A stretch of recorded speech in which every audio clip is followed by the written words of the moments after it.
Да кажам дека овој трагичен настане како последица на повеќе настани кои што се случуваат у континуитет не само во градот, туку и во државата. Вчера сите бевте сведоци дека младите, според мене на символичен начин, го изразија тој гнев. Што очекувате вие јавности и што очекува министерството за внатрешни работи покрај толку многу загинати и што раци дали треба да ишлакаме?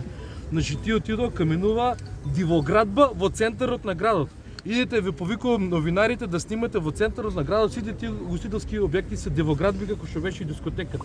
Таму во секој момент може да ни се случи +2. Никој со прст не мрдава. Кој е крив? Општината. Кој е крив? Министерството за внатрешни работи.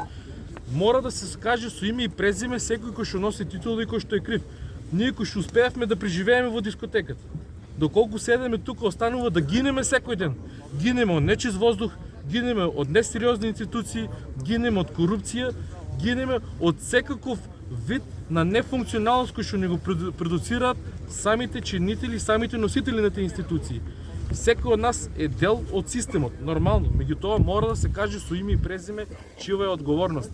Не може одговорноста да се сведува на луѓето кои што се обезбедување, на лицето кој што продава карти. Значи срамота е ово што се случува. Во секоја нормална држава кога се случи ваков инцидент, оставка од политички и морални причини се знае кои си дават. Не се менјат началници кои што кој ги има поставено тие началници. Дали разбирате? Ако таа дискотека е од 2012 дивоградба, знаеме дека сите дискотеки во државата си без паркинги со еден лице.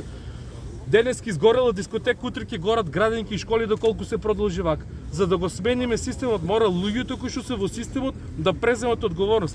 Гледаме дека има фалш документи за да се вадат лиценци за дискотеки, а знаеме дека и функционери со фалш документи извршуваат функции. И како ние младите, и како очекувате дека луѓето во овој град, во оваа држава ќе можат да се ослонат и дека ќе сметат дека ќе дојдат некои промени.